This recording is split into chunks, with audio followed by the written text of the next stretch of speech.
हरे कृष्ण कृष्ण कृष्ण हरे हरे, हरे राम राम राम हरे हरे। ग्रंथराज श्रीमद् भगवद गीता मात की जय। कली पावन अवतार चैतन्य महाप्रभु की जय। नित्य लीला प्रवेश भय चरणारविंद भक्ति वेदांत स्वामी श्रील प्रभुपाद की जय। Shrimad Bhagavad Gita chapter number 1 verse number 40 से प्रारंभ करके हम आज चैप्टर नंबर 2 तक जाएंगे। इस आध्यात्मिक जगत में प्रवेश करने से पहले गुरु और गौरंग से कृपा की याचना करते हुए मंगलाचरण करेंगे, ताकि हम जो कुछ श्रवण करने वाले हैं उसका हमें पूरा पूरा लाभ प्राप्त हो सके, जो कि है कृष्ण प्रेम की प्राप्ति।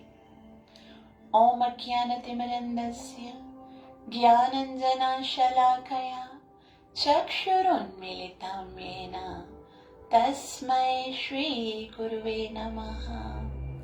श्रीचैतन्यमनोभीष्टं स्थापितं येन भूतले स्वयं रूपः कदा मह्यं ददाति स्वपदान्तिकं।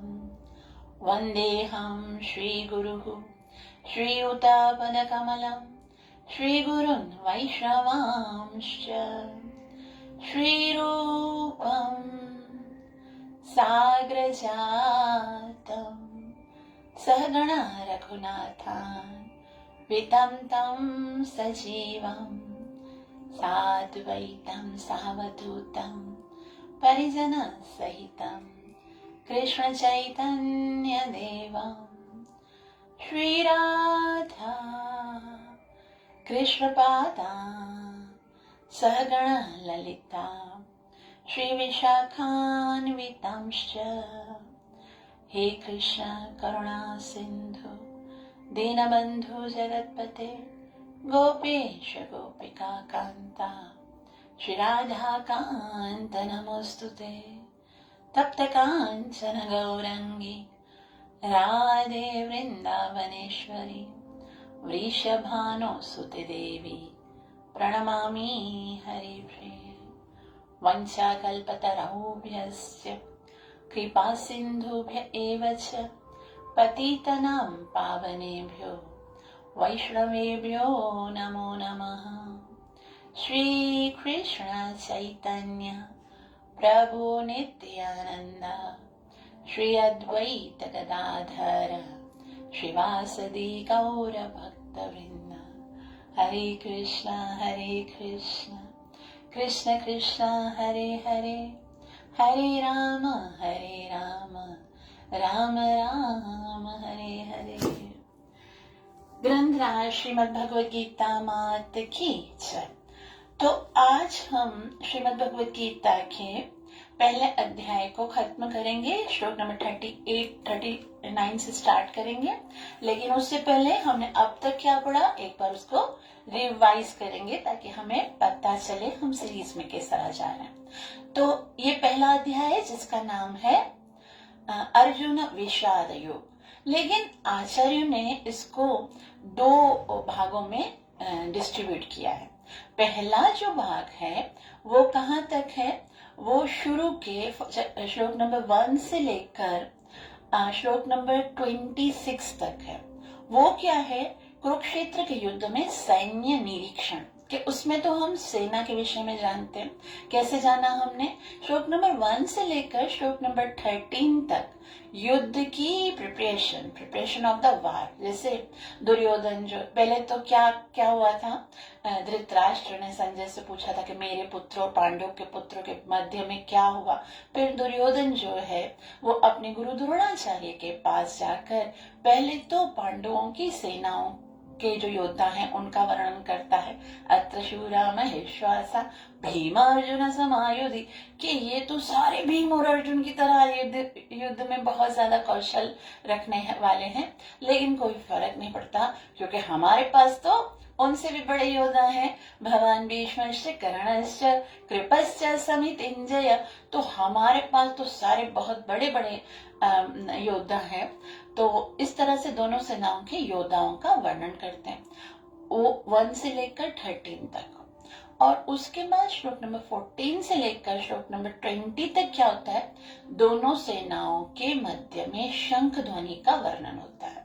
पहले कौन शंख बजाते, भीष्म पितामह। कैसा बजाते, सिंहनादम विनद्योत्सय शंखम दद्मौ प्रताप। तो बहुत ज्यादा भयंकर शेर की गर्जना, लेकिन उनकी सारी गर्जना, वो बहुत ही सारे लोग जो है वो सब बहुत जोर जोर से शंख बजाते हैं और बिगुल नगारे सब कुछ बजने लगते हैं। और ये बहुत भयंकर शोर होता है, पृथ्वी और आकाश तो डोलते हैं लेकिन पांडवों के हृदय नहीं डोलते। उसके बाद क्या होता है, उसके बाद ततः श्वेतः हयर्युक्ते महति स्यंदने स्थितो। और हाँ, और उसके बाद क्या होता है कि कृष्णा और अर्जुन जो कि बहुत ही सुंदर दिव्य रथ पर बैठे हुए हैं, वो दिव्य शंख प्रदत्म, बहुत ही दिव्य शंख बजाते हैं। पांचजन्यम ऋषिकेश देवदत्तम धनंजय पौंड्रम दत्तो महाशंखम भीम कर्मा वृकोदरा। तो इस तरह से 14 to 20 शंख ध्वनि का वर्णन है। और यहीं से पांडवों के विजय के लक्षण भी प्रारंभ होते हैं। क्या क्या लक्षण है, पहला लक्षण क्या है, क्योंकि उनके साथ कौन है, माधव। माधव का मतलब क्या है, माधव का मतलब है लक्ष्मीपति। जहां पर लक्ष्मीपति है, लक्ष्मी का क्या मतलब है, लक्ष्मी का मतलब होता है श्री, लक्ष्मी का मतलब होता है जीत, लक्ष्मी का मतलब होता है विजय, लक्ष्मी का मतलब होता है धन। तो जहां पर लक्ष्मीपति है वहां पर ही लक्ष्मी है, और जहां पर लक्ष्मी है वहीं पर विजय है। तो पहला उनके विजय का जो संकेत है वो क्या है, कृष्ण उनके साथ है। दूसरा संकेत क्या है कि उनके पास दिव्य रथ है, उनका रथ जो है उनको अग्निदेव ने दिया है। उस रथ के जो घोड़े हैं वो भी दिव्य है, वो जो घोड़े चलाने वाला सारथी वो तो दिव्य है ही, और वो जो शंख बजा रहे हैं वो भी दिव्य है। और उससे बड़ी, सबसे बड़ी जो महत्वपूर्ण बात यहाँ पर आगे बताया, कपिध्वज। कपिध्वज अर्थात हनुमान जी उनके रथ पर विराजमान है। और इस तरह से ये सारे संकेत किस बात के हैं, क्योंकि ये युद्ध, एक तो लड़ाई कुरुक्षेत्र में जा रहा है, तो वो भी धर्म भूमि है, तो धर्मात्मा लोगों को सपोर्ट करेगी। तो ये सारे लक्षण जो हैं वो उनकी युद्ध के हैं। उसके बाद श्लोक नंबर 21 से लेकर 27 तक हमें भगवान श्री कृष्ण के भक्त वत्सल्य के बारे में बताया जाता है कि अर्जुन जो है वो कृष्ण को क्या कहते हैं, सेनयोरुभयोर मध्य, मेरे सेना के दोनों सेनाओं के बीच में रथम स्थापय में अच्युत, यहाँ पर भगवान को अच्युत कहकर बुलाते हैं। और हमने अच्युत के विषय में क्या पढ़ा था, अच्युत मतलब जो अपने भक्तों की सहायता करने में कभी नहीं चूकते, वो अपने भक्तों की सहायता करने में संकोच नहीं करते हैं, भले उनको सारथी बनकर उनका आज्ञा का पालन क्यों ना करना पड़े, भले ही वो आज्ञा देने वाले, भले ही वो सर्वश्रेष्ठ हैं, लेकिन फिर भी उनको पसंद लगता है कि वो आज्ञा देने वाले ना बन के आज्ञा पालन करने वाले बने, क्योंकि वो बहुत प्रेम करते हैं अपने भक्तों से। और कृष्ण इतना प्यार करते हैं कि उनको पसंद लगता है कि भक्त मुझे आज्ञा दें और मैं उनकी आज्ञा का पालन करूं। और साथ साथ में कृष्ण जो है उनकी कभी पोजीशन डाउन नहीं होती है। ऐसा नहीं कि वो सारथी बन जाएंगे तो फिर उनका जो भगवान होना है वो कम हो जाएगा, नहीं, वो उनका भगवत्ता उसकी बनी रहती है। लेकिन है ना, वो भक्तों के प्रति बहुत प्रेम दिखाते हैं, इसलिए उनको अच्युत कहा गया। ठीक, उसके बाद श्लोक नंबर 27 से आगे हम पढ़ते, 27 से लेकर 1.27 से 2.10 तक हमें यहाँ पर अर्जुन के विषाद का वर्णन होगा।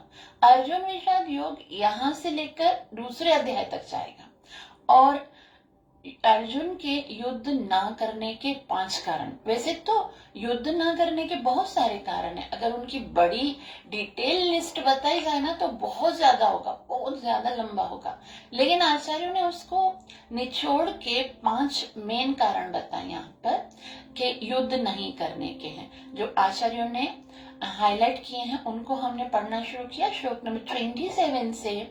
वो क्या है? पहला है अर्जुन का कंपेशन, वो जो अर्जुन की करुणा का गुण है। पहले वो बोलते हैं ना, कृपया परव्याविष्टो, तो उनके ऊपर करुणा इतनी हावी हो गई थी कि वो अपने कर्तव्य को छोड़ना चाहते थे। मतलब इतना उसको लग रहा था कि ये सब मर जाएंगे, मेरे अपने कुटुंबी वाले, मेरे राजा, ये मेरे दादा, मेरे गुरु, मेरे साले, मेरे मामा, मेरे ताता, मेरे चाचा, मेरे भाई, ये सब की मृत्यु हो जाएगी। नहीं, मैं नहीं करना चाहता। और करुणा के कारण क्या हो गया था, उसका पूरा शरीर जो है वो अपना संतुलन खो बैठा था। और अर्जुन बोलते हैं कि अब तो नच श्रेयो पश्यामि, मुझे तो कुछ श्रेय तो दिख रहा ही नहीं है, और ऐसा लग रहा है सीदंती मम गात्राणि मुखम से परिशुष्यति, मेरी तो जो इंद्रियां हैं वो सूख रही हैं। मैं और साथ में वेपतुश्च शरीरे में रोमहर्षश्च जायते गांडीवम संस्कृते हस्ता त्वक्षैव परिदह्यते। मेरा जो शरीर है वो पूरा शरीर कांप रहा है, मेरे रोंगटे खड़े हो रहे हैं, गांडी पे गिर रहा है मेरे हाथ से, मेरा सर चक्कर कर रहा है, और साथ में मुझे ना ऐसा लग रहा है मेरा पूरा शरीर, मेरी पूरी चमड़ी जो है वो जल रही है, मैं तो खड़ा भी नहीं हो पा रहा हूँ। नच शक्नोम्यवस्था तो भ्रमती व चमे मना, और उसके साथ निमित्तानि पश्यामि विपरीतानि, मुझे जो कुछ भी दिखाई दे रहा है एकदम ऐसा लग रहा है कि इससे कुछ भी अच्छा नहीं होने वाला है युद्ध करने से। और आगे अर्जुन कहते हैं श्लोक नंबर 31 से लेकर आगे अर्जुन बताते हैं कि देखो कृष्ण, ये युद्ध करने से मिलेगा क्या? राज्य मिलेगा ना, सुख मिलेगा ना, मुझे नहीं चाहिए इन दावों, मुझे ना राज्य चाहिए ना सुख चाहिए।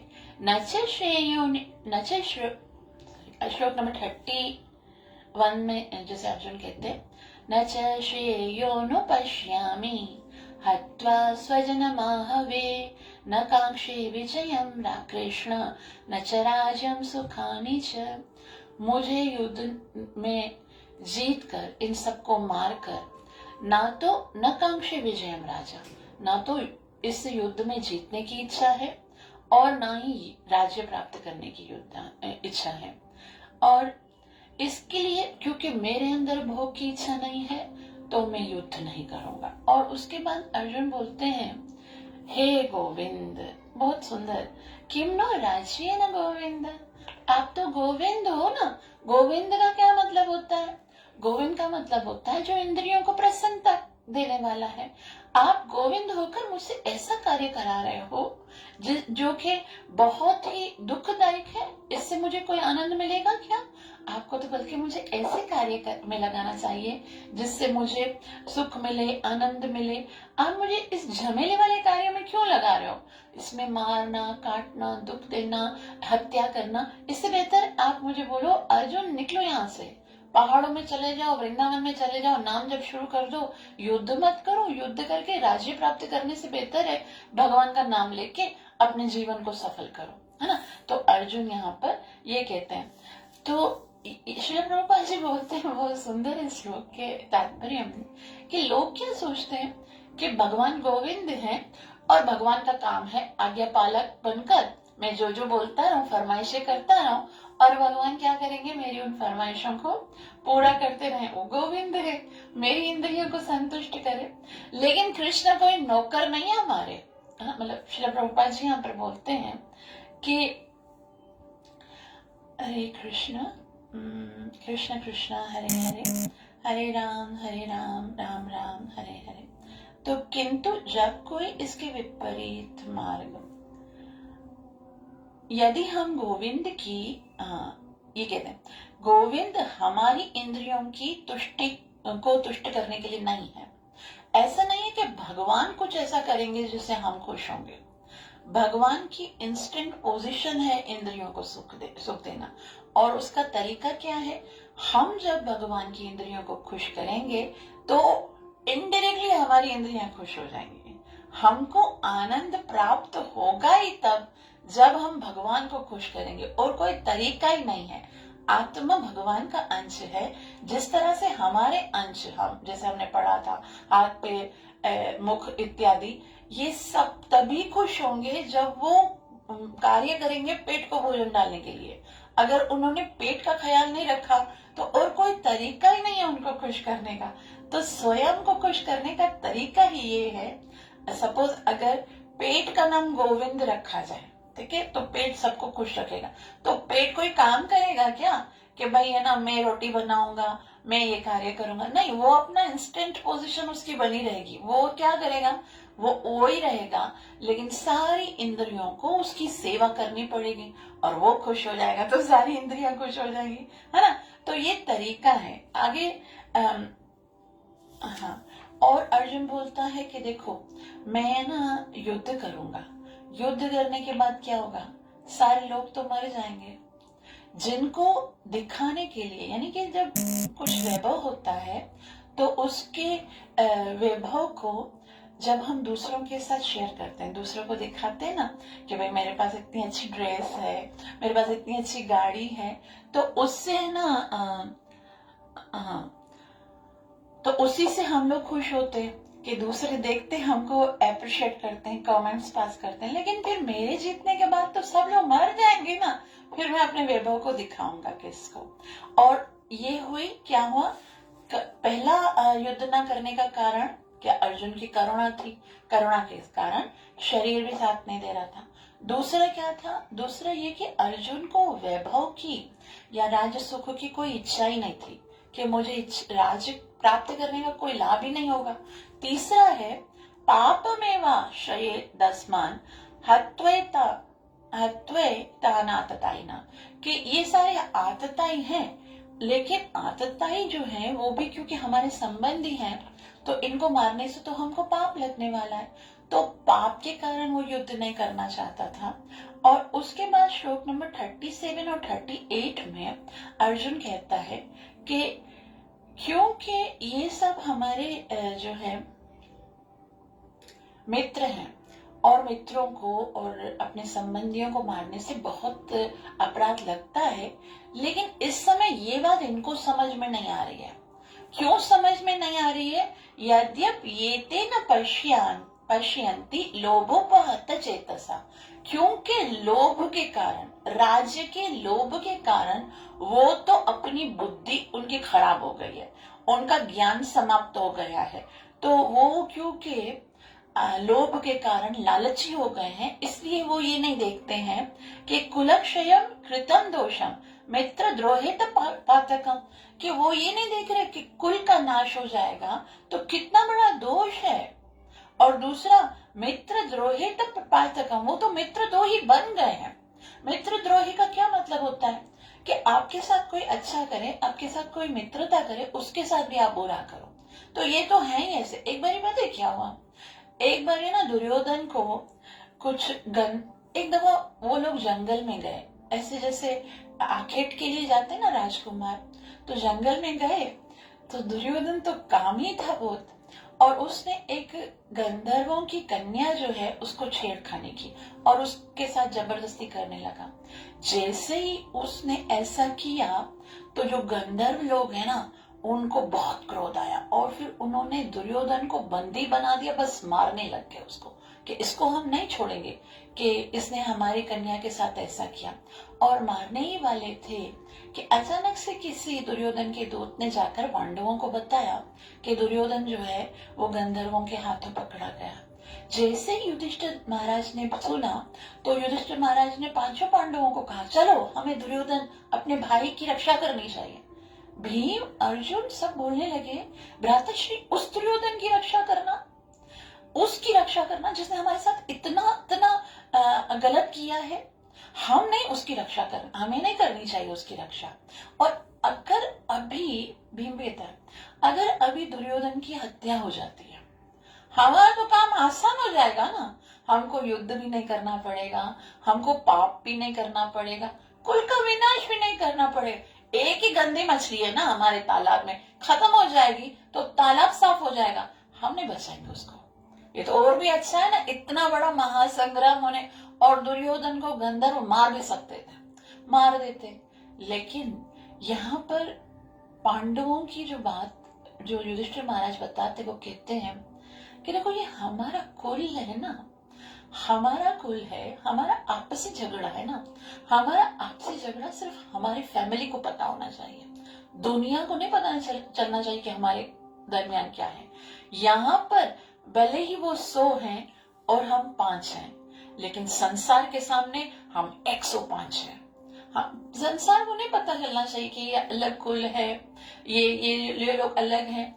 तो इस तरह से दुनिया को नहीं दिखाना, हमें उनको बचाने के लिए जाना है।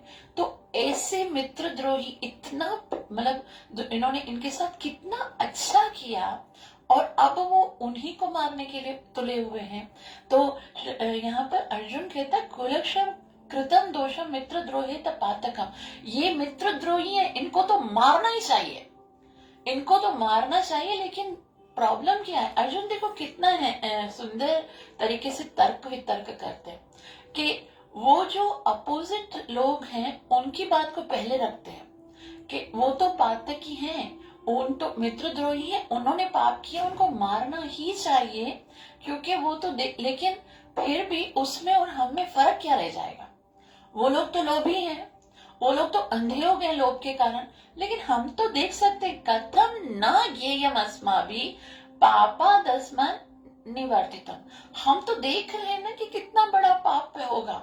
और क्या पाप होगा, कुलक्षयम कृतम दोषम प्रपश्यत भी जनार्दन, आप तो सबको पालन करने वाले हो, जनार्दन हो, आप तो संसार का पालन करने वाले हो, आप तो देख रहे हो ना कि इससे कितना बड़ा घातक युद्ध होगा और सारे लोगों की हत्या होगी और सारे कुल का विनाश हो जाएगा। वो पाप के परिणाम को नहीं समझ रहे, हम तो पाप के परिणाम को समझ रहे हैं ना। तो असल में अभी जो है ना, अर्जुन कृष्ण का मित्र है, तो अपने तर्कों के द्वारा कृष्ण को कन्विंस करना चाहता है कि मैं देखो युद्ध नहीं करना चाहता हूं, तो ये कितना ये तो यही तो सही है, युद्ध नहीं करना चाहिए, क्योंकि युद्ध से अब यहाँ से पता चलेगा आगे जो नेक्स्ट कारण है वो है कुल का विनाश। क्योंकि कुल के अंदर बहुत सारे रीति रस्में होती हैं, बहुत सारे संस्कार होते हैं जो धर्म को बनाए रखते हैं। जो वयोवृद्ध होते हैं वो सारे उन रीति रस्मों को, रिवाजों को बनाए रखते हैं, और जो दूसरे होते छोटे वो उनकी आज्ञा का पालन करते हैं।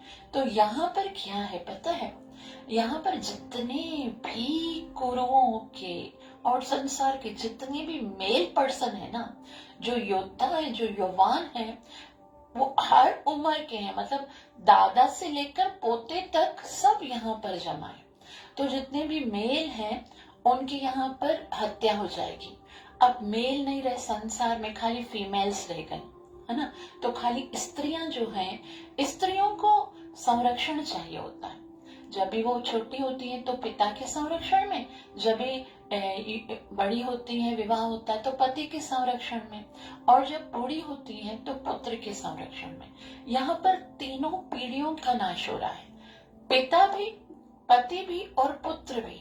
अब स्त्रियों का संरक्षण नहीं बचा, ना तो किसी के ऊपर पिता है, ना तो किसी के साथ ना पति है, और ना ही किसी का पुत्र है।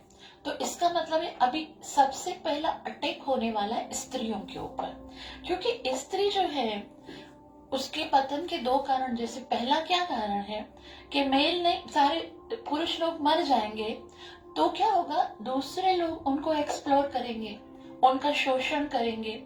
और दूसरा ये कि अगर बड़े नहीं है, जैसे यंग जो स्त्रियां हैं, उनके साथ क्या होगा, दूसरे लोग आकर फ्री मिक्सिंग करेंगे, क्योंकि उनके पति है नहीं उनके साथ। और जो जो है ना, मतलब छोटी स्त्रियां हैं या यंगस्टर्स हैं, वो फ्री मिक्सिंग करेंगी। वो उनको है ना, क्योंकि बड़े होंगे नहीं, उनके पिताजी नहीं होंगे, तो वो किधर भी चली जाएंगी।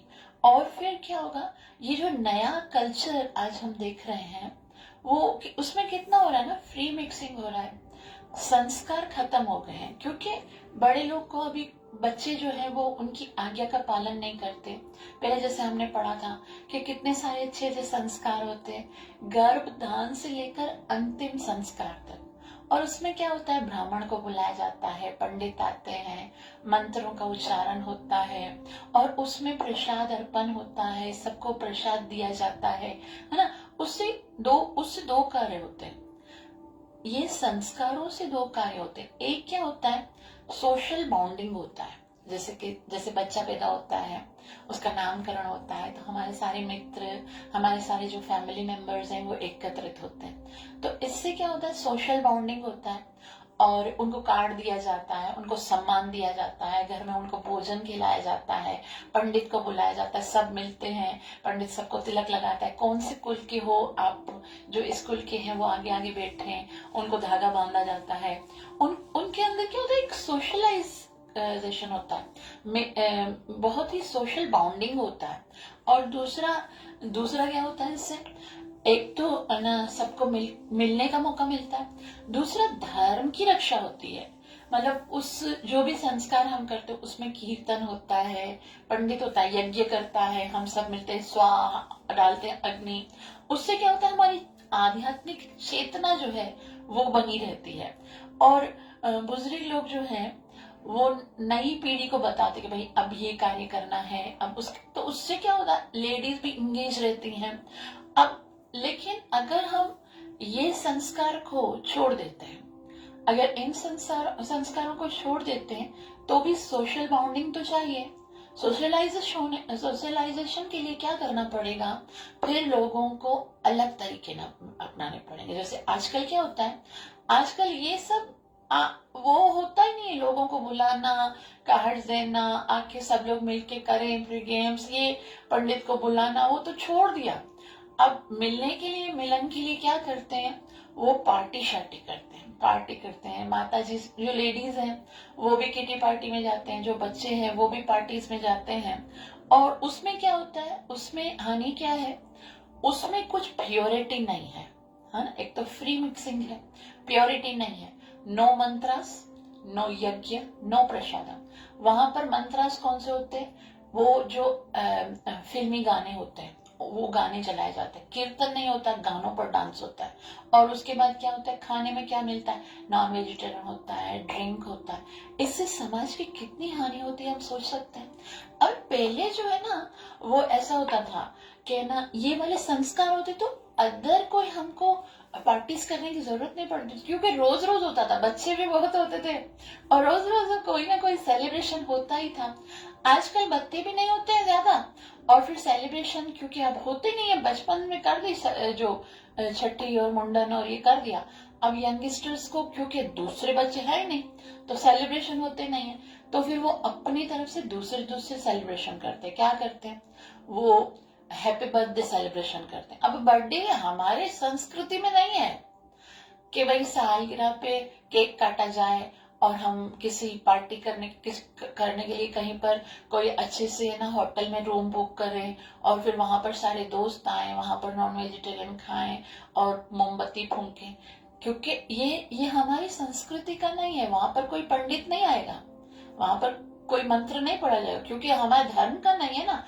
धर्म का सारा संस्कार जो है वो शास्त्रों के अनुसार होना चाहिए। शास्त्रों में तो नहीं लिखा है कि हम लोग ऐसा करें, पार्टी करें, बर्थडे पार्टी करें। अगर करना भी है, ऐसा कहा गया, अगर कोई सेलिब्रेशन है तो वो कैसा करना चाहिए, कीर्तन होना चाहिए, भगवान का नाम होना चाहिए। उससे क्या होगा, उससे आयु बड़ी होगी, उससे कृपा मिलेगी, आशीर्वाद मिलेगा। लेकिन ये चीज को तो अब कोई स्वीकार ही नहीं करता है। आजकल जो है ये जो पार्टी वार्टी सिस्टम वाला जो कल्चर है उसमें कोई नियम तो है ही नहीं, ना कोई नियम है, ना कोई शर्म है, ना कोई लज्जा है। अब क्या होता है, बड़े 60-70 इयर्स के लोग जो होते हैं वो भी फिल्मी गानों के ऊपर डांस करते हैं, शराब पीते हैं और गलत कार्य करते हैं। और मतलब ऐसे इस तरह से क्या होता है, हमारे धर्म का बहुत ह्रास होता है। तो अर्जुन बोल रहा है कि कुल के वयोवृद्ध अगर नाश हो जाएंगे तो इतना सारा अपराध होगा। और केवल यहाँ भौतिक जगत में तो ये सब होगा, लेकिन ऊपर जो हमारे पुरखे गए हैं, जो कि यहाँ से जिनकी मृत्यु हो गई है, उनके साथ क्या होगा? संकरो नरकायैव कुलग्नानां कुलस्य च पतन्ति पितरो ह्येषां लुप्तपिण्डोदक क्रिया। के संकर अभी क्या होगा? फ्री मिक्सिंग हुई तो उनके पति लोग की तो मृत्यु हो गई, फिर अब दूसरे जो संतान उत्पन्न हुए हैं उनके पिता जो है ना वो उसको स्वीकार नहीं करते, ठीक है, वो तो पता नहीं कहाँ चले जाते हैं। और फिर क्योंकि ये अवांछित संतान है तो फिर वो क्यों अपने पिताओं के लिए पिंडोदक क्रिया करेंगे? क्योंकि वो तो उनको तो वो प्यार मिला ही नहीं है। तो इसके लिए जो उनके पितृ लोग हैं वो भी कहाँ चले जाएंगे? वो नरक में। संकरो नरकायैव कुलग्नानां कुलस्य च, पूरे कुल जो है वो नरक में चले जाते। और पतन्ति पितरो येषां, जो दूसरे पितृ हैं वो भी नीचे गिरते हैं, क्योंकि पिंडोदक जो मिलना है वो बंद हो जाता है। कोई बड़े बचे ही नहीं है तो उनको कौन संस्कार सिखाएगा? अनुवाद हम 41 से अनुवाद के साथ आगे जाएंगे। अवांछित संतानों की वृद्धि से निश्चय ही परिवार के लिए तथा पारिवारिक परंपरा को नष्ट करने वालों के लिए नारकीय जीवन उत्पन्न होता है। ऐसे पतित कुलों के पुरखे पितृलोक गिर जाते हैं, क्योंकि उन्हें जल तथा पिंडदान देने की क्रियाएं बंद हो जाती हैं। तो यहाँ पर बताया जाता है कि कितना आवश्यक है ये जो श्राद्ध क्रिया है। गीता में बताया जाता है कि अगर वो नहीं होती है तो पितरों का जो है वो पतन हो जाता है। तो हम देखते हैं हमारे जो बड़े बड़े आचार्य गण हैं उन्होंने श्राद्ध क्रिया के लिए कितना, इवन भगवान जो है वो भी जब आते हैं, भगवान श्री कृष्ण जब सारे यदुवंश का विनाश होता है तो उनके लिए पिंड श्राद्ध क्रिया करते हैं, पिंडोदक क्रिया करते हैं। भगवान श्री राम दशरथ महाराज के लिए करते। चैतन्य महाप्रभु अपने पिताजी के लिए गया में गए थे क्रिया करने के लिए, पिंडोदक क्रिया करने के लिए। और हरिदास ठाकुर के लिए करते हैं। अद्वैत आचार्य हरिदास ठाकुर को लेके जाते हैं अपने घर में श्राद्ध का भोजन खिलाने के लिए। तो ये सब क्यों बता रहे हैं? इनको जरूरत नहीं। श्री प्रभुपाद जी आगे बताते हैं इसी श्लोक के तात्पर्य में कि भगवान के भक्त बन जाते हैं ना, उनको ये सब अगर वो नहीं करेंगे तो भी भक्त जो एक होता है वो भी पूरे कुल का जो है वो कल्याण कर सकता है, उद्धार कर सकता है। लेकिन दूसरों को दिखाने के लिए कितना महत्वपूर्ण है, इसके लिए उनको ये कार्य करना पड़ता है। श्री प्रभुपाद जी कहते हैं सकाम कर्म के विविधानों के अनुसार कुल के पितरों को समय समय पर जल तथा पिंड दिया जाना चाहिए। यह दान विष्णु पूजा द्वारा किया जाता है, क्योंकि विष्णु को अर्पित भोजन के उचिष्ट यानी भाग प्रसाद के खाने से सारे पाप कर्म का उद्धार हो जाता है। अब यहाँ पर जो मेन पॉइंट है ना वो लोगों को समझ में नहीं आता। लोग क्या करते हैं, भोजन भी बनाते हैं और ब्राह्मण को भी देते हैं, बीच में से विष्णु को निकाल देते हैं। पितरों का उद्धार क्यों हो रहा है, थोड़ा कॉन्सेप्ट क्लियर करना चाहिए। पितरों का उद्धार इसलिए हो रहा है कि उनको भगवान का भोजन खिलाया जा रहा है। भगवान के प्रसाद में शक्ति होती है। क्या होता है वो सेना अमृत पाओ, वो अमृत है, उसके अंदर इतनी शक्ति होती है कि जीवित क्या, अगर मृतक लोग को भी हम ब्राह्मण के द्वारा वो वस्तु खिलाते हैं तो उसका कल्याण हो जाता है। तो हमको क्या करना चाहिए, पहले भगवान को ऑफर करना चाहिए और फिर ब्राह्मण। और वो ब्राह्मण भी कैसा है, मतलब उस ब्राह्मण को ये समझ में नहीं आती है कि मैं बगैर ऑफर की हुई वस्तु यदि मैं खा रहा हूँ तो मैं क्या कर रहा हूँ, तो वो तो मैं पाप खा रहा हूँ। पाप खिला के क्या हम अपने जो पूर्वज हैं उनका उद्धार कर सकते हैं? उनको भगवान का प्रसाद खिलाना चाहिए। ब्राह्मण ऐसा होना चाहिए जो भोग लगे बगैर कुछ अंदर नहीं डालता हो, जिसके गले से सिर्फ भगवान का प्रसाद ही अंदर गया हो। तो यहाँ पे श्री प्रभुपाद जी बोलते हैं कि भगवान को अर्पित भोजन के उचिष्ट भाग के खाने से सारे पाप कर्म से उद्धार हो जाता है। कभी कभी पितृगण विविध प्रकार के पाप कर्मों से ग्रस्त हो सकते हैं और कभी कभी उनमें से कुछ को स्थूल शरीर प्राप्त नहीं हो सकता। हो सकने के कारण उन्हें प्रेतों के रूप में सूक्ष्म शरीर धारण करने के लिए बाध्य होना पड़ता है। अतः जब वंशजों द्वारा पितरों को बचा प्रसाद अर्पित किया जाता है तो उनका प्रेत योनि या अन्य प्रकार के दुखमयी जीवन से उद्धार हो जाता है। पितरों को इस तरह की सहायता पहुंचाना कुल परंपरा है, और जो लोग भक्ति के का जीवन यापन नहीं करते हैं उन्हें ये अनुष्ठान करने होते हैं। केवल भक्ति करने से मनुष्य सैकड़ों या क्या हजारों पितरों को ऐसे संकटों से उबार सकता। अब श्री प्रभुपाद जी ने एक बहुत ही सुंदर बात बताई कि हम जो कार्य करते हैं उनके अनुसार हमको कोई ना कोई जन्म मिलता है, लेकिन कभी कभी पितृ लोग इतने गलत कार्य करते हैं कि उनको शरीर ही नहीं मिलता।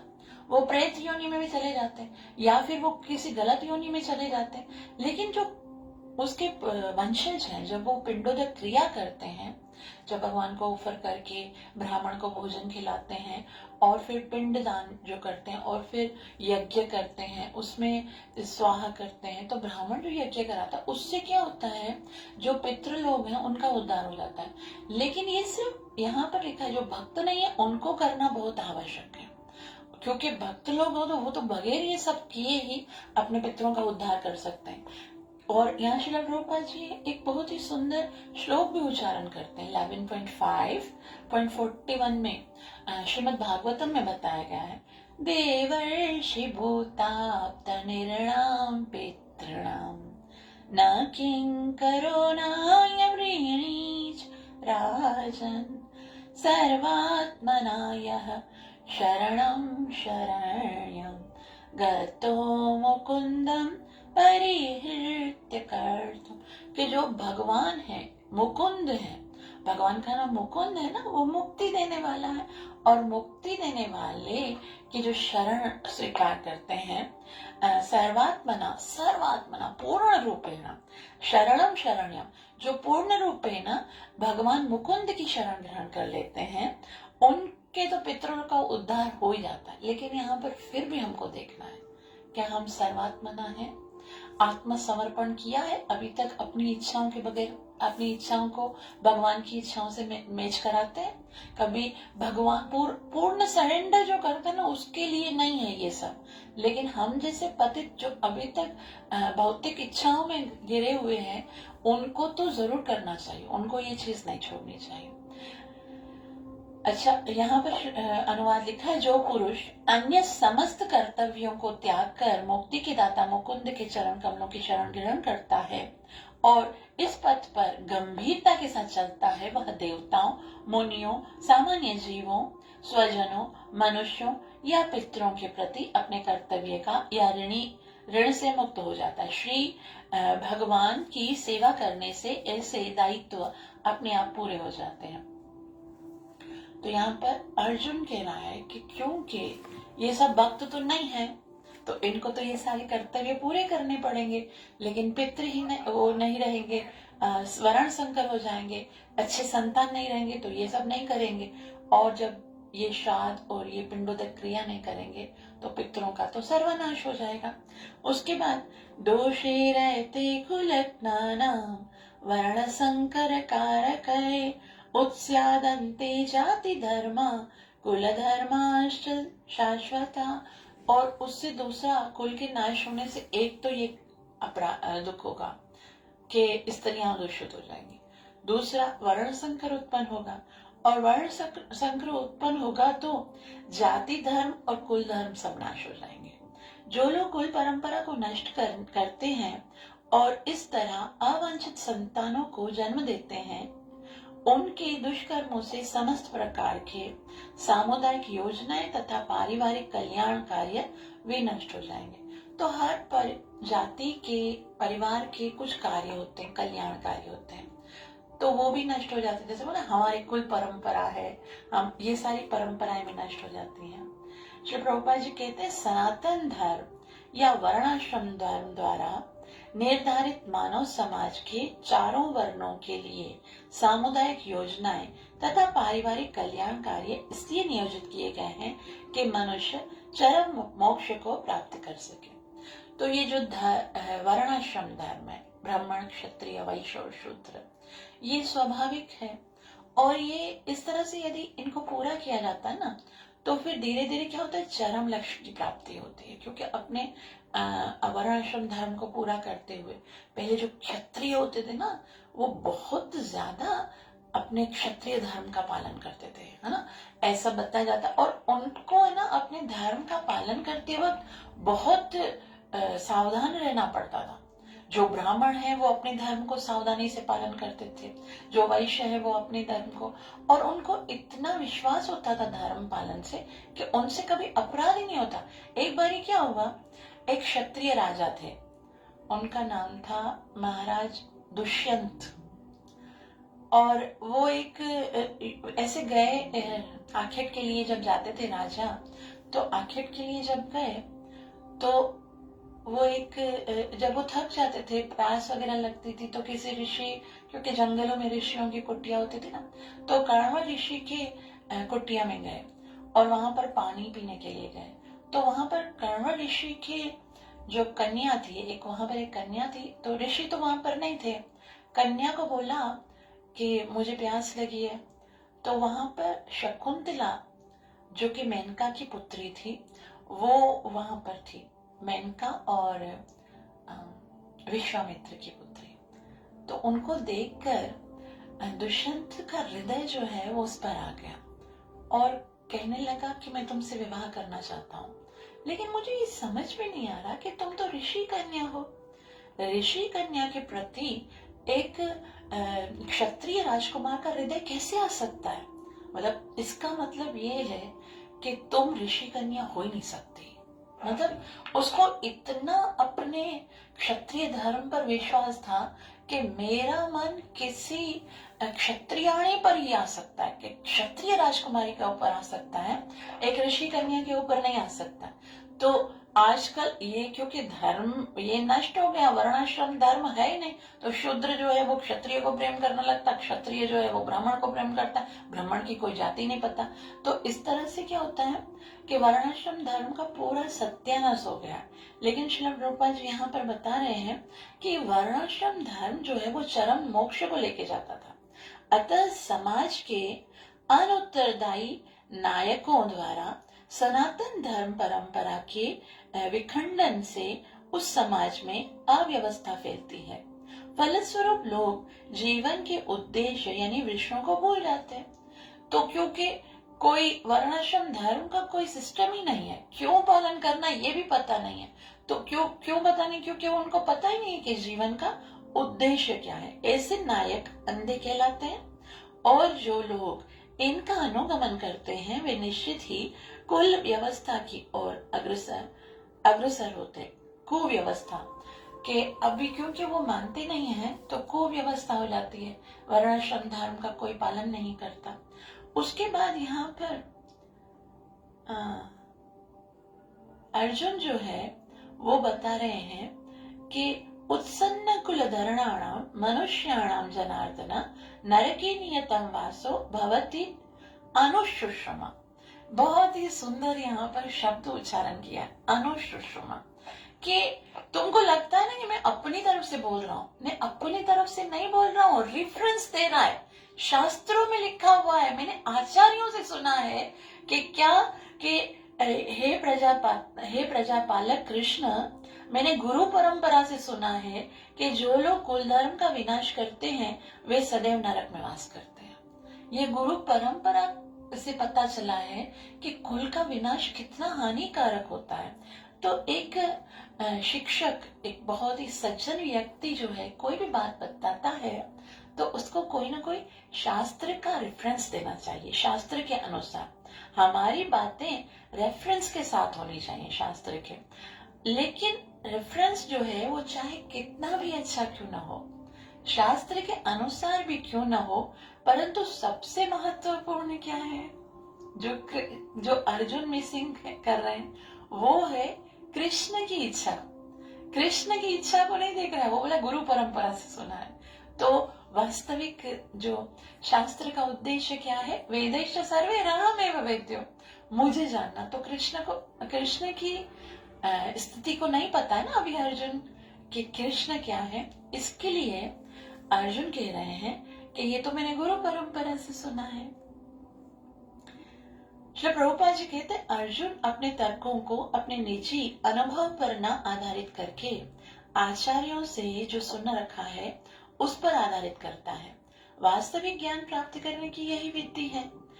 जिस व्यक्ति ने पहले से ज्ञान प्राप्त कर रखा है उस व्यक्ति की सहायता से बिना कोई भी वास्तविक उस व्यक्ति की सहायता के बिना कोई भी वास्तविक ज्ञान तक नहीं पहुंच सकता।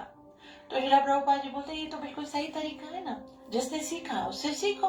अगर उसकी शरण में रहकर कोई भी नॉलेज हो, डॉक्टर बनना है, इंजीनियर बनना है, टीचर बनना है, कुक बनना है, जिसको आता है उसके अंडर में रहकर सीखो, आप बहुत अच्छे एक्सपर्ट बन जाओगे, है ना। और वर्णाश्रम धर्म की एक पद्धति के अनुसार मृत्यु के पूर्व मनुष्य को पाप कर्मों के लिए प्रायश्चित करना होता है। जो पापात्मा है उसे इस विधि का अवश्य ही उपयोग करना चाहिए।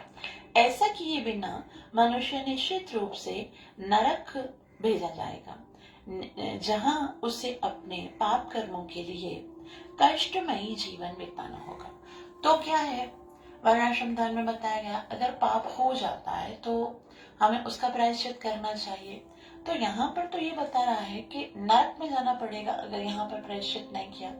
और इसका क्या प्रायश्चित करेंगे हम लोग, इतने सारे जीवों की हत्या होगी हमारे कारण। तो फिर अर्जुन बोलता है कि बहुत बहुत बुरा हो गया, अलास, अहो ये तो बहुत भयानक कार्य कर रहे हैं। अर्जुन भक्त हैं और अर्जुन बहुत ही सॉफ्ट हृदय वाले हैं, हृदय उनका बहुत सॉफ्ट है, इसलिए वो युद्ध नहीं करना चाहते हैं। दुर्योधन भक्त नहीं है, इसलिए दुर्योधन का हृदय बहुत कठोर है। इसलिए बताया जाता है जो भक्त होते हैं ना उनका हृदय कोमल होता है।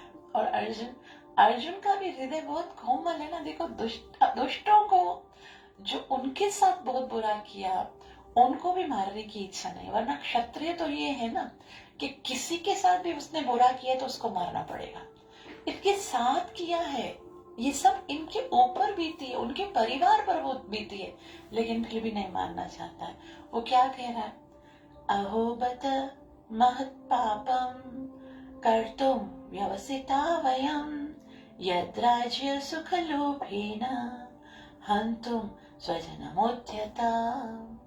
अहो कितने आश्चर्य की बात है कि हम सब जघन्य पाप कर्म करने के लिए उद्यत हो रहे हैं।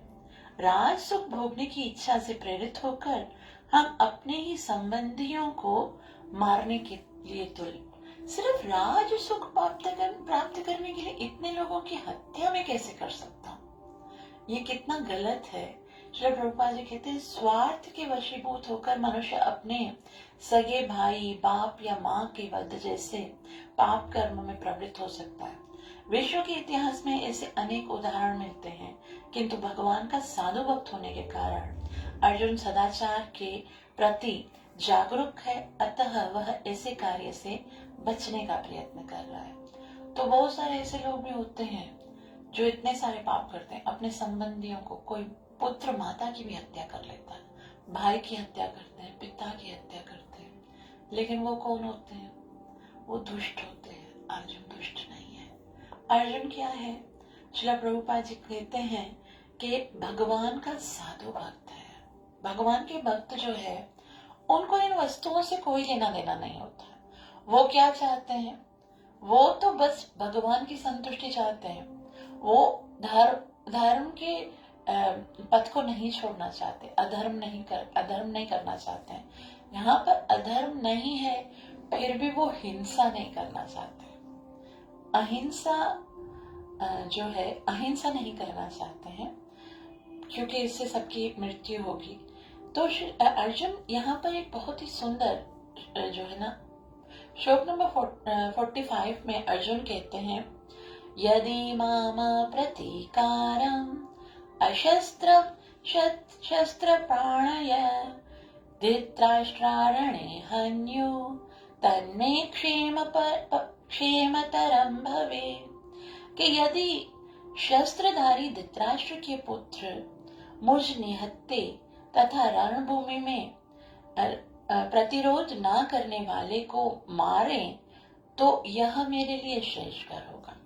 अब अर्जुन को ये पता है कि यदि मैं युद्ध नहीं करूंगा ना, मैं युद्ध नहीं करूंगा, हथियार रख दूंगा, तो भी दुर्योधन थोड़ी ना हथियार रखेगा। दुर्योधन तो थोड़ी मान जाएगा कि बस ठीक है, उसने हथियार रख दिए तो हम भी युद्ध नहीं करें। दुर्योधन फिर भी युद्ध करेगा, और युद्ध अगर वो करेगा तो भी मैं प्रोटेस्ट नहीं करूंगा, तो भी मैं उसकी बदले में युद्ध नहीं करूंगा। और इस समय जब मैंने हथियार रख दिए, दुर्योधन हथियार चलाएगा और मैं उसको अपना बचाव भी नहीं करूंगा, उस समय अगर वो मुझे मार डालता है, हालांकि ये बहुत बड़ा पाप है। जिसके हाथ में हथियार नहीं है, क्षत्रिय उस पर कभी भी जो है वो हथियार नहीं चलाते। लेकिन अर्जुन तो यहाँ तक कह रहा है कि दातराष्ट्र रणे हन्युस तन्मे क्षेम तरम भवे। मैं तो इतना अभी अपराध करने वाला था कि मेरे अपराध का प्रायश्चित ये कि मुझे निहत्ते को भले वो मार डाले। इतने लोगों की हत्या करने से बेहतर है, इतने लोग मेरे कारण मरे उससे बेहतर है, ये युद्ध अगर टल जाता है केवल मेरी मृत्यु से, इतना बड़ा युद्ध, इतने लोगों की जान बचती है केवल मेरी मृत्यु से, मैं तो हथियार रख देता हूँ, लड़ाई नहीं करूंगा, मैं युद्ध करूंगा ही नहीं। दुर्योधन आके मुझे मार डाले तो मेरे लिए भी कल्याणकारी है और सबका हित इसी में होगा। श्री प्रभुपाद जी कहते हैं कि एक क्षत्रिय जो होता है ना, क्षत्रिय जो है वो युद्ध में आ गया है तो वो बैक नहीं जा सकता, उसको वापस नहीं जा सकता। और अर्जुन यहाँ पर युद्ध नहीं करना चाहता है, ठीक है, आ गया है, वापस नहीं जा सकता, युद्ध नहीं कर सकता, तो एक ही रास्ता बचा है, मार डालो मुझे, युद्ध नहीं करना है मुझे, पीछे भी नहीं जाना है, मार डालो, मैं हाथ छोड़ देता हूँ, हथियार छोड़ देता हूँ, दुर्योधन मार डाले, मेरे लिए सबसे बड़ा कल्याणकारी यही कार्य होगा। श्री प्रभुपाद जी कहते हैं क्षत्रिय के युद्ध नियमों के अनुसार ऐसी प्रथा है कि निहत्ते तथा विमुख शत्रु के पर आक्रमण नहीं किया जाए, किंतु अर्जुन ने निश्चय किया कि शत्रु भले ही उस विषय और इस विषम अवस्था में उस पर आक्रमण कर दे, किंतु वह युद्ध नहीं करेगा। उसने इस पर विचार नहीं किया कि दूसरा दल युद्ध करने के लिए कितना उद्यत है। इन सब लक्षणों का कारण उसकी दयार्द्रता है, जो कि भगवान के महान भक्त होने के कारण उत्पन्न होती है। श्रील प्रभुपाद जी फिर भी अर्जुन के कितनी महानता है अर्जुन की, उसको दिखा रहे हैं कि एक भक्त के अंदर ये कंपेशन, ये दया, ये करुणा होनी चाहिए दूसरों के प्रति, कि मेरा भले अहित हो जाए, मेरी भले मृत्यु हो जाए, मैं भले मर जाऊं, लेकिन है ना उनको अभी कितना बड़ा है ये, अगर देखा जाए कितना बड़ा सेक्रीफाई है। युद्ध अगर जीत जाएंगे तो इनको कितना बड़ा राज्य मिलने वाला है। राज्य का मतलब, हस्तिनापुर के राज्य का मतलब क्या है? बहुत सारा उनको धन मिलने वाला है, बहुत सारा ऐश मिलने वाला है, यश मिलने वाला है, फेम मिलने वाला है, और उसके साथ साथ में उसको इतने सारे सेवक, इतने सारे दास दासियां, इतना सारा वैभव, इतनी सारी लग्जरियस लाइफ, उसके लिए इनको युद्ध करना है। और ये बस सबको त्यागने के लिए तैयार है कि नहीं, मुझे नहीं चाहिए ये सब कुछ, है ना, वो नहीं करना चाहता। अगर देखा जाए तो अर्जुन को कहीं ना कहीं तो विश्वास है ही कि कृष्ण मेरे पास है तो युद्ध में मैं जीतूंगा, लेकिन वो जीतना चाहता ही नहीं है। वो चाहता है कि भली मैं मर जाऊं, लेकिन मैं ये दाम में, इन सब की हत्या के दाम में मैं विजय नहीं होना चाहता। उसके बाद संजय कहते हैं, संजय उवाच एवमुक्त्वार्जुनः संख्ये रथोपस्थित उपाविशत् विसृज शशरं चापं शोक संविघ्न मानसा। एवमुक्त्वार्जुनं संख्ये, ऐसे जैसे अर्जुन ने बोला है, और उसके बाद उसने विसृज शशरं चापम, अपना जो धनुष है वो भी रख दिया, बाण भी रख दिया, और शोक से बिल्कुल संतप्त हो गया, क्योंकि अर्जुन जो है वो युद्ध नहीं करना चाहता था, ठीक है।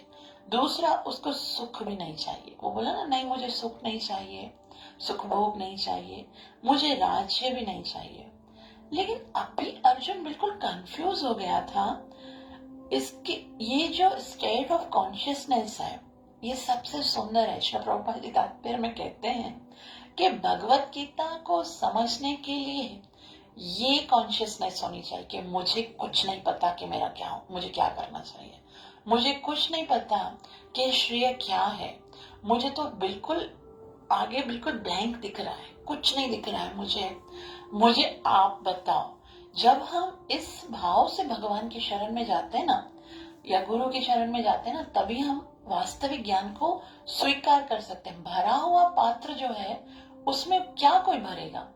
पात्र खाली होना चाहिए कि नहीं, मेरे पास कुछ नहीं है, अब कल्याण का कोई रास्ता नहीं दिख रहा है, आप जो बोलोगे मैं वो रास्ते। अपने 1000 मंत्रों को लेकर हम गुरु और कृष्ण की शरण में जाएंगे तो वास्तविक ज्ञान कभी हम स्वीकार कर नहीं पाएंगे। इसलिए श्री प्रभुपाद जी अनुवाद देखिए।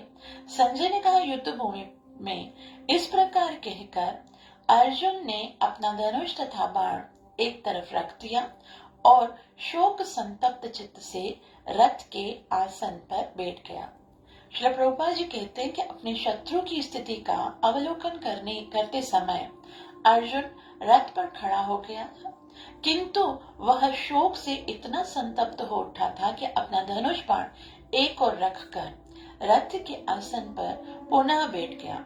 ऐसा दयालु तथा कोमल व्यक्ति जो भगवान की सेवा में रत हो, आत्मज्ञान प्राप्त करने के योग्य है। तो ऐसा ही व्यक्ति जो भगवान पर डिपेंड, अभी तक अर्जुन ने जो है वो शरणागति स्वीकार नहीं की है, लेकिन ये स्वीकार कर लिया कि मैं अब नहीं सॉल्व कर सकता ये सारी प्रॉब्लम्स को। मुझे पता नहीं है कि मैं सुख भी नहीं चाहता, राज्य भी नहीं चाहता, युद्ध से भाग भी नहीं सकता, पीछे भी युद्ध को छोड़ के भी नहीं जा सकता। मुझे करना, इन आतताइयों को छोड़ना भी नहीं चाहिए, लेकिन मुझे करना क्या चाहिए? जब आप बिल्कुल, श्री प्रभुपाद जी बोलते ऐसा दयालु तथा कोमल हृदय व्यक्ति, ये क्वालिटी है पहली। क्या होना चाहिए? दया होनी चाहिए हृदय के अंदर, और हृदय कोमल होना चाहिए, वो भगवान की सेवा में लगा होना चाहिए, और ऐसा ही आत्मज्ञान प्राप्त करने के लिए योग्य है। इति श्रीमद्भगवद्गीतासु उपनिषत्सु ब्रह्म विद्यायां योगशास्त्रे श्रीकृष्णार्जुन संवादे अर्जुन विषाद योगो नाम प्रथमोध्यायः। अब जैसे हमने अर्जुन के युद्ध ना करने के तर्क के विषय में पढ़ा, तो पहला कौन सा था? कि वो करुणा के कारण युद्ध नहीं करना चाहता था। दूसरा क्या था? दूसरा ये कि वो राज्य नहीं चाहता था, वो सुख नहीं चाहता था, मतलब उसे भौतिक भोग की कोई इच्छा नहीं थी, वो नहीं करना चाहता। तीसरा क्या था?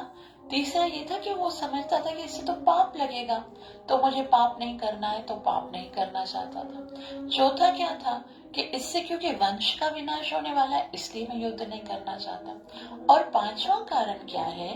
पांचवा कारण अब हम इस अध्याय में पढ़े। यहाँ पर संजय ने धृतराष्ट्र को बताया ना कि अर्जुन ने हथियार रख दिए और बैठ गया, वहीं से संजय जो है वो दूसरा श्लोक करता है, वो दूसरी बात भी बताता है। वो कहता है, तम तथा कृपयाविष्टम अश्रुपूर्णाकुलेक्षणम विषीदन्तम इदं वाक्यम उवाच मधुसूदन। अब यहाँ पर संजय जो है वो कृष्ण को मधुसूदन कह रहे हैं। मधुसूदन कहकर बता रहे हैं कि देखो, ये विषीदंतम इदम वाक्यम, ये विषीदंत जो अर्जुन जो था वो कैसा था? विषीदंत मतलब शोक से युक्त था, और शोक एक असुर की तरह है जो उसके हृदय में घुस गया था। और ये सामने कौन खड़ा है? वो मधुसूदन है जो असुरों की हत्या करता है।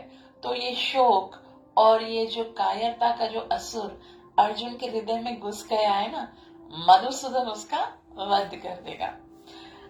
संजय ने कहा, करुणा से युक्त, शोक युक्त अश्रुपूरित नेत्रों वाले अर्जुन को देखकर मधुसूदन कृष्ण ने ये शब्द कहे। श्री प्रभुपाद जी कहते हैं, भौतिक पदार्थों के प्रति करुणा, शोक तथा अश्रु, ये सब असली आत्मा के ना जानने के लक्षण है।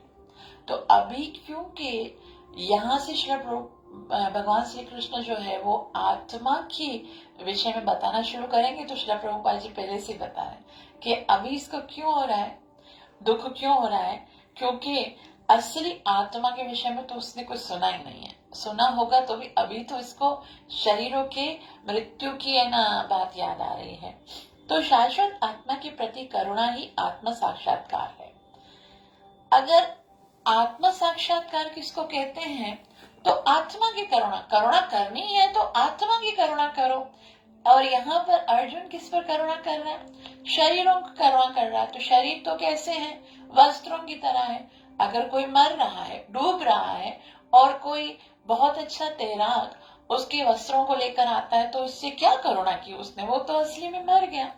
तो श्रील प्रभुपाद जी कहते हैं इस श्लोक में मधुसूदन शब्द महत्वपूर्ण है। कृष्ण ने मधु नामक असुर का वध किया और अब अर्जुन चाह रहा है कि कृष्ण उस अज्ञान रूपी असुर का वध करें जिसने उसे कर्तव्य से विमुख कर दिया है। यह कोई नहीं जानता कि करुणा का प्रयोग कहाँ होना चाहिए। डूबते हुए मनुष्य के वस्त्रों के लिए करुणा मूर्खता होगी। अज्ञान सागर में गिरे हुए मनुष्य को केवल उसके बाहरी पहनावे अर्थात स्थूल शरीर की रक्षा करके नहीं बचाया जा सकता। जो हमें नहीं जानता और बाहरी पहनावे के लिए शोक करता है वह शूद्र कहलाता है, अर्थात वह वृथा ही शोक करता है। अर्जुन तो क्षत्रिय था, अतः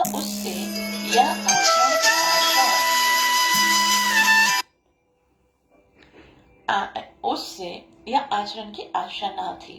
किंतु भगवान कृष्ण अज्ञानी पुरुष के शोक को विनष्ट कर सकते हैं और इसी उद्देश्य से उन्होंने भगवत गीता का उपदेश दिया। यह अध्याय हमें भौतिक शरीर तथा आत्मा के विश्लेषण वैश्लेषिक अध्ययन द्वारा आत्म साक्षात्कार का उपदेश देता है। इसकी व्याख्या परम अधिकारी भगवान कृष्ण के द्वारा की गई है। यह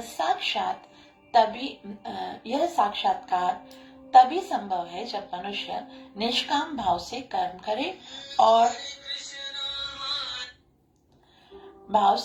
करे और आत्मबोध को प्राप्त हो। तो यहाँ पर श्री प्रभुपाद जी बता रहे हैं कि देखो अभी तक अर्जुन को ये तो पता ही नहीं है करुणा करनी किसके ऊपर चाहिए। वो शरीर के ऊपर कर रहा है। शरीर तो वस्त्र की तरह है, डूबते हुए व्यक्ति का वस्त्र बचाकर तो कोई करुणा नहीं होती है, उसकी आत्मा का कल्याण करना चाहिए। और क्योंकि भगवान जो है वो अज्ञानता नामी असुर को मार सकते हैं, इसलिए यहाँ पर मधुसूदन कहा गया कृष्ण को, क्योंकि यहाँ अज्ञानता के कारण अर्जुन जो है वो क्या कर रहा है, वो शरीरों के ऊपर कृपा करने की सोच रहा है, लेकिन असल में कृपा नहीं है ये। अब ये जो श्लोक नंबर 2 है वो पहला श्लोक है जिसके ऊपर लिखा है श्री भगवान वाच। हाँ, ये बहुत महत्वपूर्ण है। ये भगवत गीता के जो जितनी पूरी भगवत गीता है उसमें सबसे ज्यादा महत्वपूर्ण जो शब्द है ना वो ये है श्री भगवान वाच।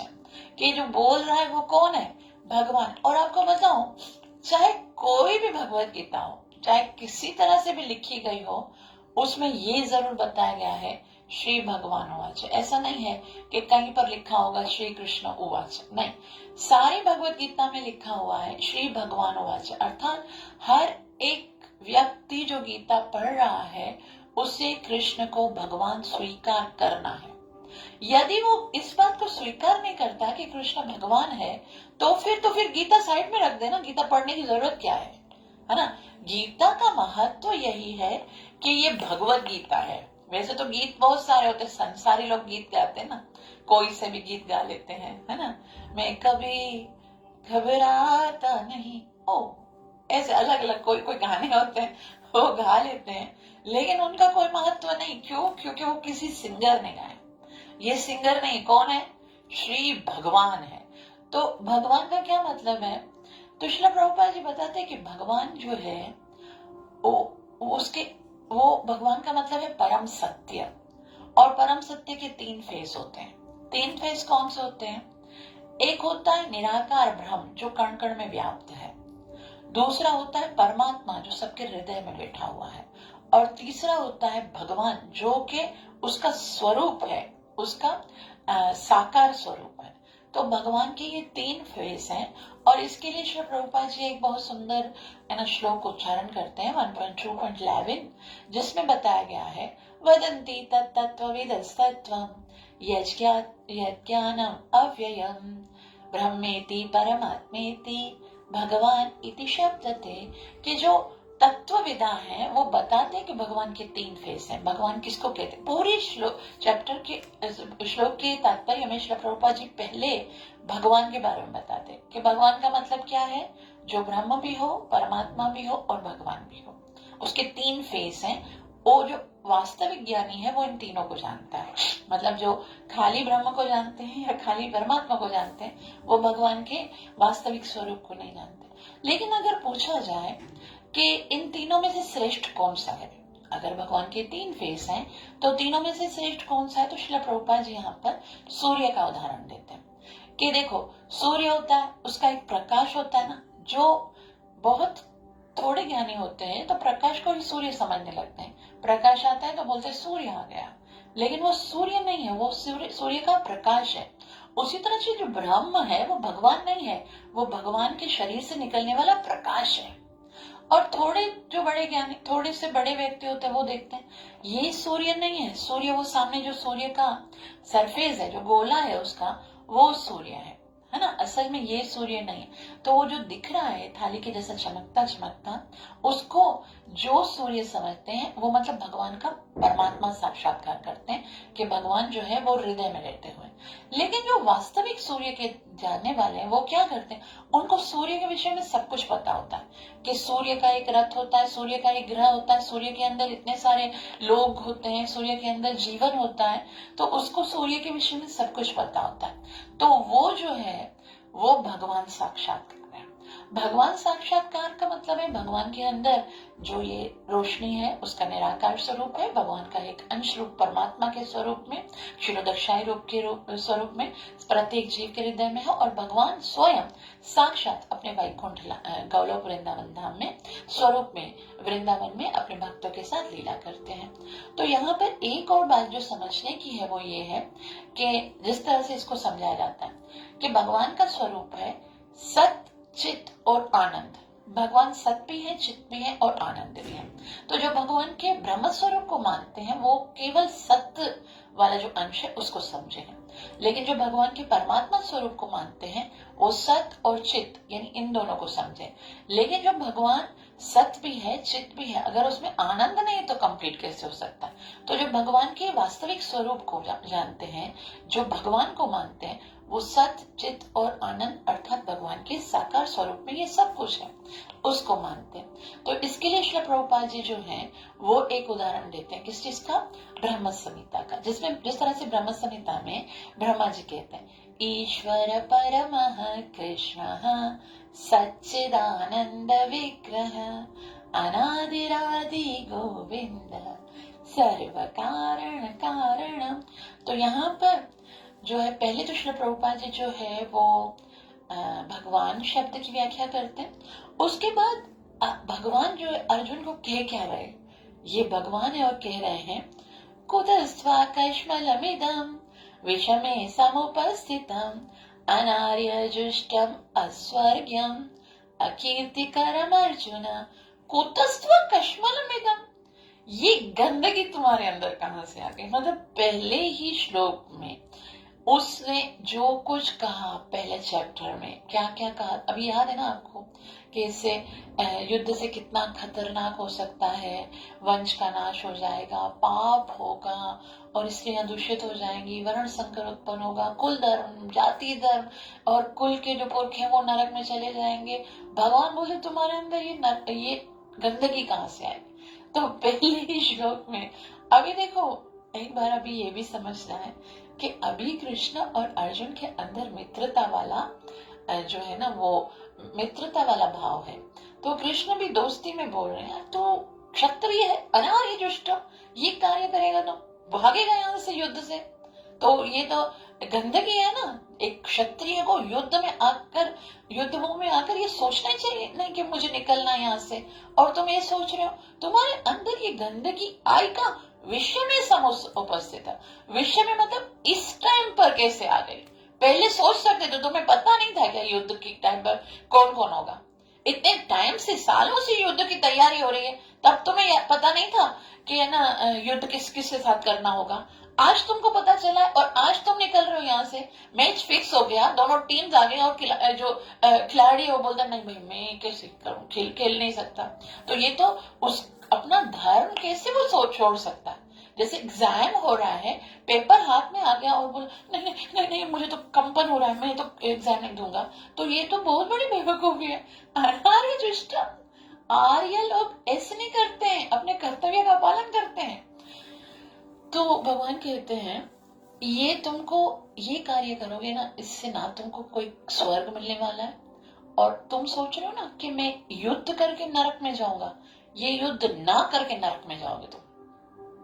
अस्वर्गम अकीर्तिकरम। तुम्हें लगता है कि मैं युद्ध नहीं करूंगा तो सब बोलेंगे अर्जुन कितना अच्छा है ना, देखो युद्ध नहीं किया, अर्जुन कितना अच्छा है, देखो इसने राज्य करने के लिए युद्ध नहीं किया, सुख भी नहीं चाहिए उसको, जंगल में जाकर वो तपस्या कर रहा है, कितना अच्छा है। सब लोग बोलेंगे कीर्ति होगी तुम्हारी।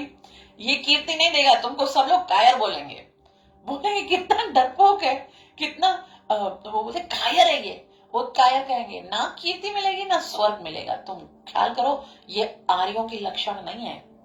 आर्य किसको बोलते हैं? पहले पता है अनार्य बहुत बड़ा, अनार्य अगर किसी को बोलते थे ना तो ये बहुत बड़ी गाली होती थी। लेकिन अभी क्या हम लोगों को पहले अब कैसा होता है, भारत में पढ़ाया जाता है आर्य लोग कहीं से आए और फिर यहाँ भारत पर जो है उन्होंने कब्जा कर लिया। लेकिन आर्य सारे भारतवर्षियों को बोला जाता था, और जो गलत काम कर रहा था, जो जेंटलमैन नहीं होते थे, उनको अनार्य कहकर निकाल दिया जाता था वहां से। तो यहाँ श्री प्रभुपाद जी भगवान श्री कृष्ण अर्जुन को अनार्य कहते हैं कि आर्य लोग ऐसे कार्य नहीं करते हैं। अनुवाद। भगवान ने कहा, हे अर्जुन, तुम्हारे मन में यह कलमश आया कैसे? यह उस मनुष्य के लिए तनिक भी अनुकूल नहीं है जो जीवन के मूल को जानता हो। इससे उच्च लोगों की नहीं अपितु अपयश की प्राप्ति होती है। श्रील प्रभुपाद की जय। अब यहाँ श्रील प्रभुपाद जी पहले भगवान शब्द की व्याख्या करेंगे, जो हमने अभी समझा उसी को पढ़ते हैं। ऐसा पढ़ते क्यों है? क्योंकि हमने समझा तो है, लेकिन जो श्रील प्रभुपाद जी के शब्द है ना, उन शब्दों के अंदर एक पावर है। शुद्ध भक्त के जो शब्द है ना, उनको एज इट इज पढ़ना चाहिए। उससे क्या होता है, शुद्ध भक्त के हृदय में कौन होता है? भगवान होता है ना। तो भगवान के जो चरण होते हैं, उनकी धूल जो है वो हमारे मस्तक पे गिरती है, और इससे हमारा कल्याण होता है। तो हमें भगवत गीता पूरी पढ़नी है, ठीक है। तो श्री प्रभुपाद जी क्या कहते हैं? श्री कृष्ण तथा भगवान अभिन्न है, इसीलिए श्री कृष्ण को संपूर्ण गीता में भगवान कहा गया है। भगवान परम सत्य की पराकाष्ठा है। परम सत्य का शोध ज्ञान की 3 अवस्थाओं में होता है: ब्रह्म या निर्विशेष सर्वव्यापी चेतना, परमात्मा या भगवान का अंतर्यामी रूप जो समस्त जीवों के हृदय में, तथा भगवान या श्री भगवान कृष्ण। श्रीमद् भागवतम में 1.2.11 में परम सत्य की यह धारणा इस प्रकार बताई गई है: वदन्ति तत्तत्त्वविदस्तत्त्वं यज्ञानम् अद्वयम् ब्रह्मेति परमात्मेति भगवान इति शब्दते। परम सत्य का ज्ञाता परम सत्य का अनुभव ज्ञान की 3 अवस्थाओं में करता है, और ये सब अवस्थाएं एक रूप है। ये ब्रह्म, परमात्मा तथा भगवान के रूप में व्यक्त की जाती है। इन 3 दिव्य पक्षों को सूर्य के दृष्टांत द्वारा समझाया जा सकता है, क्योंकि इसके भी 3 भिन्न भिन्न पक्ष होते हैं, यथा धूप यानी प्रकाश, सूर्य की सतह तथा सूर्यलोक स्वयं। जो सूर्य के प्रकाश का अध्ययन करता है वह नवसिख्या है, जो प्रकाश को जानता है। जो सूर्य की सतह को समझता है वह कुछ आगे बढ़ा हुआ होना चाहिए होता है, और जो सूर्य लोक में प्रवेश कर सकता है वह उच्चतम ज्ञानी है। जो नौसिखिया सूर्य प्रकाश, उसकी विश्व व्याप्ति तथा उसकी निर्विशेष प्रकृति के अखंड तेज के ज्ञान से ही तुष्ट हो जाता है, वह उस व्यक्ति के समान है जो परम सत्य के ब्रह्म रूप को ही समझ सकता है। जो ब्रह्म को समझता है मतलब सूर्य के प्रकाश को। जो व्यक्ति कुछ अधिक जानकार है वह सूर्य के गोले के विषय में जान सकता है, जिसकी तुलना परम सत्य के परमात्मा रूप में की जाती है। जो व्यक्ति सूर्य लोक के अंतर में प्रवेश कर सकता है, उसकी तुलना उससे की जाती है जो परम सत्य के साक्षात्कार रूप की अनुभूति प्राप्त करता है। अतः जिन भक्तों ने परम सत्य के भगवान रूप का साक्षात्कार किया है वे सर्वोच्च आध्यात्मवादी हैं।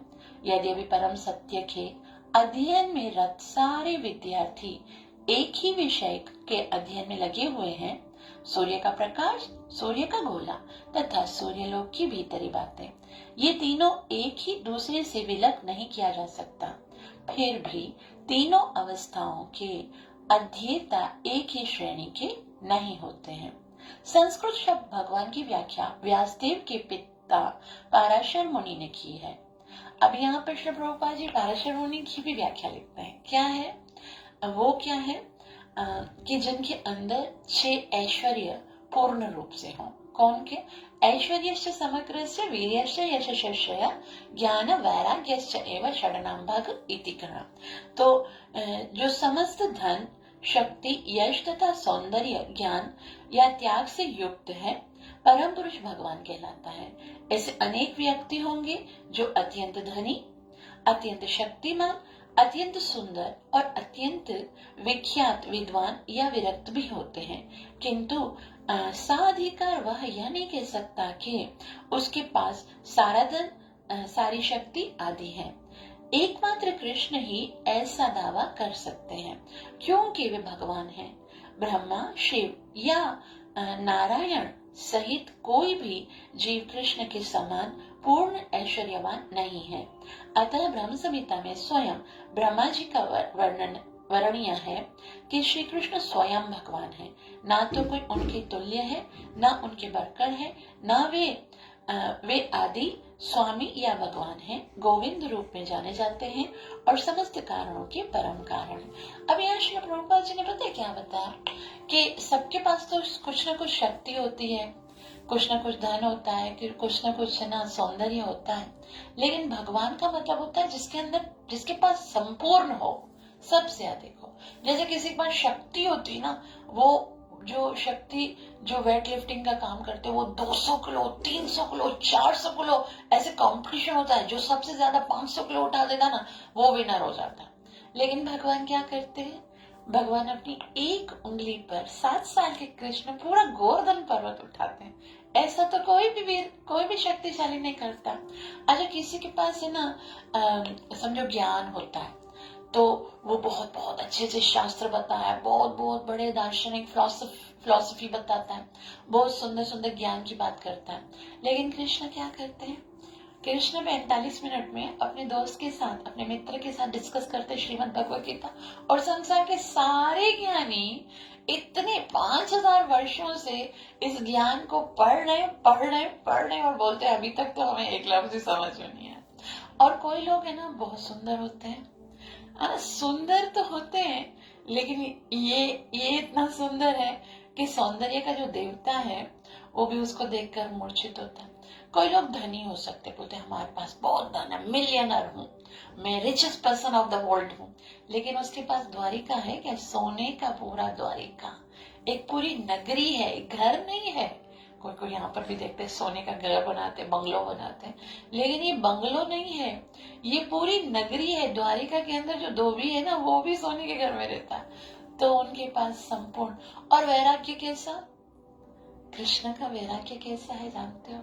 द्वारिका नाथ है वो, सोने की नगरी के वो नाथ हैं, वहां द्वारिका देश है, और यहाँ पर कार्य कौन सा कर रहे हैं? कौन सा कर रहे हैं? कार्य कर रहे हैं सारथी का। कोई बहुत बड़ा राजा होगा, क्या वो ड्राइवर का काम करेगा? लेकिन वैराग्य है कृष्ण का कि कोई आसक्ति नहीं अपनी वस्तुओं में।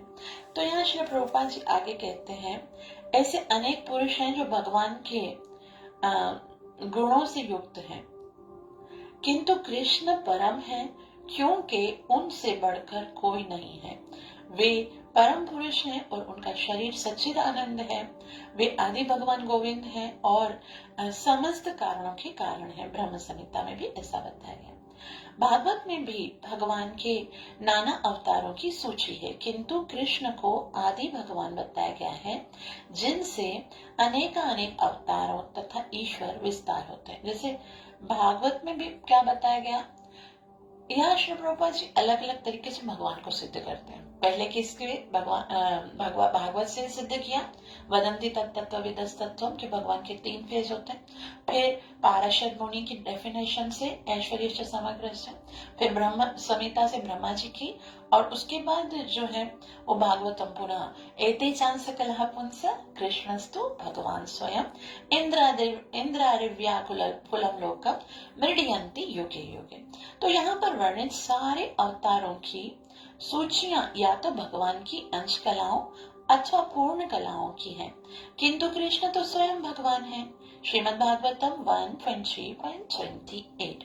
उसके बाद श्रील प्रभुपाद जी बताते हैं कि अतः कृष्ण आदि भगवान परम सत्य परमात्मा तथा निर्विशेष ब्रह्म दोनों के उद्गम है, कि जो कुछ भी है उनके अनादि, वो कृष्ण का कोई आदि नहीं है, और बाकी सर्व कारणों के कारण भी वही है। जो कुछ भी है, ब्रह्म है चाहे परमात्मा है चाहे जो भी है, वो कृष्ण से निकलता है। और अब भगवान की उपस्थिति में अर्जुन द्वारा स्वजनों के लिए शोक करना सर्वथा अशोभनीय है। अतः कृष्ण ने कुतः शब्द से अपना आश्चर्य व्यक्त किया। आया किधर से, मतलब मैं हूं यहाँ पर, जो कि गंदगी। कृष्ण क्या है? श्री कृष्ण है सूर्य सम, माया है अंधकार। यार कृष्ण तार नहीं, माया राधिका। यहाँ कृष्ण खड़े और यहाँ पर माया आई कहां से? कुतस्ता। तो श्री प्रभुपाद जी बोलते हैं कि ये उसके लिए आश्चर्यजनक था कृष्ण, इसलिए बोले आया किधर से यह ज्ञान तुम्हारे अंदर, ये गंदगी आई कहां से? तो आर्य जैसी सभ्य जाति से किसी व्यक्ति से ऐसी मलिनता की उम्मीद नहीं की जाती है। आर्य शब्द उन व्यक्तियों पर लागू होता है जो जीवन के मूल्यों को जानते हैं और उनकी सभ्यता आत्म साक्षात्कार पर निर्भर करती है। अभी देखो, आर्य मतलब जो आत्म साक्षात्कार को समझते हैं, जो कि जिनको ज्ञान होता है। आर्य शब्द उन व्यक्तियों पर लागू होता है जो जीवन के मूल्य को जानते हैं, कि जीवन का मूल्य केवल शरीर की चिंता करना नहीं है, आत्म साक्षात्कार होता है। देहात्म बुद्धि से प्रेरित मनुष्यों को यह ज्ञान नहीं रहता है कि जीवन का उद्देश्य परम सत्य विष्णु या भगवान की साक्षात्कार है। वे तो भौतिक जगत के बाह्य स्वरूपों से मोहित हो जाते हैं, अतः वे यह नहीं समझ पाते हैं कि मुक्ति क्या है। जिन पुरुषों को भौतिक बंधन से मुक्ति का कोई ज्ञान नहीं होता है, वे अनार्य होते हैं। तो यहाँ पर श्री प्रभुपाद जी भगवान के आर्य शब्द को कितना अच्छे से है ना डिस्क्राइब कर रहे हैं, कि आर्य का मतलब होता है जो जीवन के आत्म साक्षात्कार को जाने, जो जीवन के मूल्य को जाने। ये जीवन का मूल्य क्या है? कि भगवान की, कृष्ण की प्रसन्नता के वे तो भौतिक जगत के बाह्य स्वरूप से मोहित हो जाते हैं, जो अनार्य होते हैं। लेकिन जीवन का उद्देश्य परम सत्य विष्णु या भगवान साक्षात्कार है, भगवान के विषय में जानना है। और जो ये सब नहीं जानता, भौतिक बंधन से मुक्ति का जिसे कोई ज्ञान नहीं है, वे अनार्य होते। तो तुम अनार्य कैसे बन सकते हो? तुमको तो पता होना चाहिए ये सब। यद्यपि अर्जुन क्षत्रिय था, किंतु युद्ध से विचलित होकर वह अपने कर्तव्य से च्युत हो रहा था। उसकी यह कायरता अनार्यों के लिए शोभा देने वाली है। तो कर्तव्य पथ पर इस प्रकार का विचलन ना तो आध्यात्मिक जीवन में प्रगति करने में सहायक बनता है, और ना ही इससे संसार में ख्याति मिलेगी। ना तो अस्वर्गम अकीर्तिकरम, ना तो संसार में ख्याति मिलेगी और न ही स्वर्ग मिलेगा। तो भगवान कृष्ण ने अर्जुन द्वारा अपने स्वजनों पर इस प्रकार की करुणा का अनुमोदन नहीं किया। तो अब क्या है, कृष्ण जो है वो एक एक तर्क को खंडन करेंगे। पहला तर्क क्या था उसका, करुणा था कि मुझे तो करुणा हो रही है ना कि मैं ये लोग सब मर जाएंगे। तो भगवान बोलते हैं अनार्य, ये अनार्य लोग का काम है। जो वास्तविक जीवन के मूल्यों को जानते हैं वो केवल शरीर के लिए नहीं चिंता करते, वो आध्यात्म आत्म साक्षात्कार की चिंता करते हैं।